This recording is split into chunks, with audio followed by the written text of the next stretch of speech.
Aibileen, it's good to see you again. Hi, Penelope. Hello. Hi. So what I wanted to do today, I wanted to go over your scores from the test that you took last week. I wanted to discuss with you what we will be doing throughout therapy.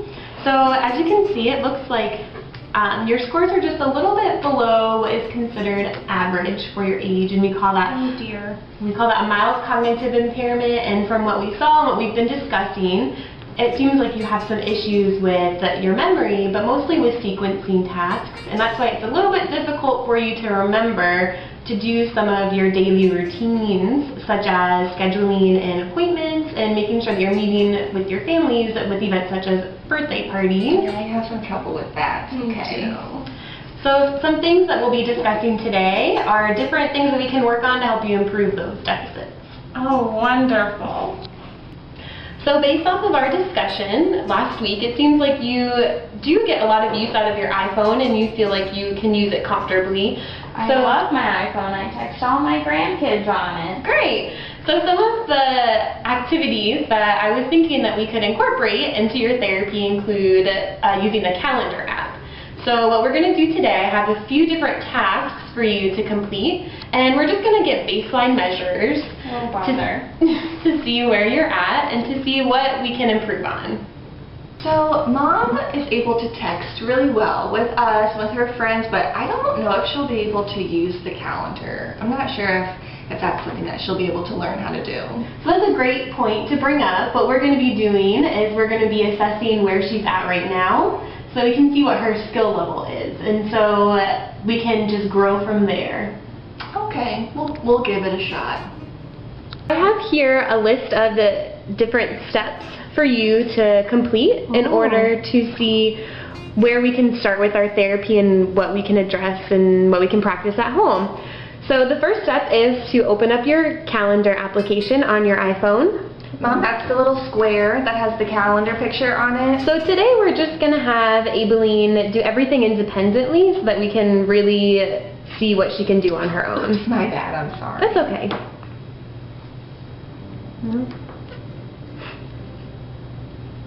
Oh, I just don't. Oh, is it this one? Oh, goodness. That's okay. Keep looking. Oh, there it is. Good job. Now that you have that open, the next step is to be able to navigate the days, weeks, and months inside of your calendar. So Penelope, when is your birthday? My birthday is May 14th.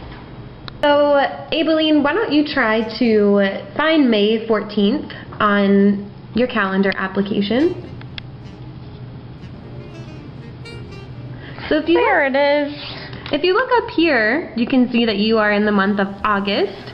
Oh, and that's goodness. 2016. So you had the right day, but you want to go to the right month. So how you can switch throughout the months is by pushing on that date right there.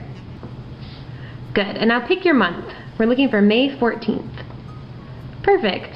Now you're in the month of May. Great. So the next step after we navigate through the days and the months, we're going to add a new event.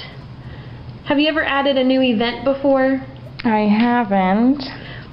Well, if you take a look around, what button do you think you would push to add something? Events. Not quite. That's a good guess. There's a plus sign at the top here. Oh. And you click that to add it. Title.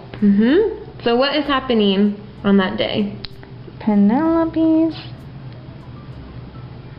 birthday. Great. And where does she usually have her birthday party? Oh. Home. Great.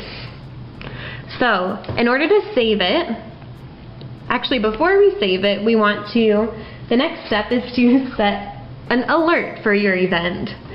So, to set an alert, you scroll down. Do you see where it says alert? Alert. So, how long does it take you to get to Penelope's home? 30 minutes. Good. So now you've set your alert. You can see it says 30 minutes before. So these are all the steps that we want to save for your calendar event. So you're going to click good. And as you can see, a little dot appears on the 14th.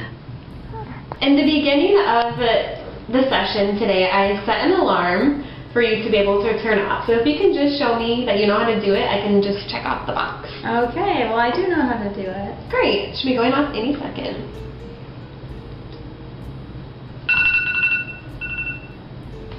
Awesome. Good job. So the last step in our sequence is to be able to put your phone back where it belongs so that you don't forget it at a doctor's office or your hair appointment or your daughter's house. Very important. So we just want to practice this and integrate it into each practice session. So just go ahead and put your purse where you put your iPhone where you normally keep it. Well, I'll put it in my handbag then, my pocketbook. Great. So it looks like there are some things that you did really, really well that you are able to do independently already, and there are other things that we can target in our sessions. So some things that we can target are navigating the days, weeks, and months in your calendar, and these are of course things that I would like you to help her work on at home. Of course. So maybe try scheduling 3 to 4 events per week. And initially you'll be helping her navigate through her phone, and then we're giving her more independence as we progress. So another thing to practice would be adding in new events, setting alarms for these events, and also viewing these events monthly, weekly, and then being able to see what you have each day going on. Wonderful. Great. So some of the things that are how long we're going to be working. We're going to be working for 2 months, once a week for about 60 minutes. Does this work with you guys? I think so. So I can drop her off to her appointments, but I can't stay after this one. But I will definitely work with the calendar with her at home, and we can start with things like adding in her weekly hair appointment and some other activities that she does. So I can talk to you over the phone or through email and kind of keep you updated with what we're working on. So Aileen, you were a little bit late for our session today. Can you tell me what happened? Well, I was tending to my rose bush outside and I left my phone inside, so I didn't get the alert. I just totally forgot our appointment today. Well, that's something that we can work on. So once you input all of these events, you want to make sure that you're checking them, and you can check them monthly, you can check them weekly, and you can check them daily. So that's something. Oh, what a great idea. Yeah, so we can go over that again. We're going to go through all of our steps as we've been doing, just to make sure that you're following every step. So Penelope emailed me and told me that Piper's having a dance recital this weekend. I know, I'm so excited. It sounds exciting. So why don't you input her dance recital into your calendar? Alrighty then. So I want to make sure that you've been practicing, like we've said. Oh, I practice every day. So what's the date of her dance recital? It's this weekend, Saturday.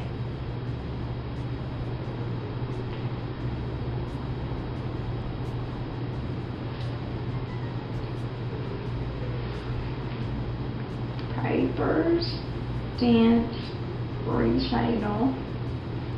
Good.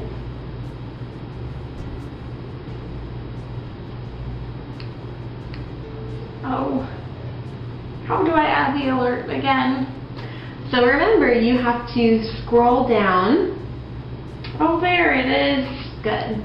I'll remind myself 1 hour before so I can be ready. Good. And can you show me all of the events that you'll have going on for that day? Good. So Aileen, this was a great session, and next week I'm going to be out. Oh no. So what I want you to do, I want you to schedule with our front desk clerk, and she will give you a date where you can input it into your phone and you can practice your skills. Okay?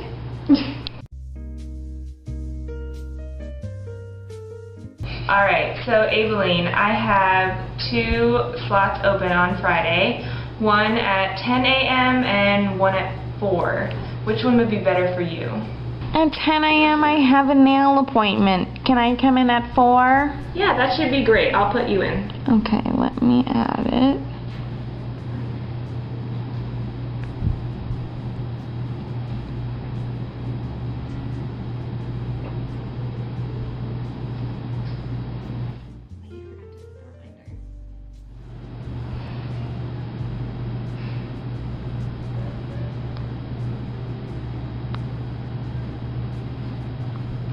Thank you very much. No problem. We'll see you then. Oh, you forgot your phone, Abeline. Oh, goodness.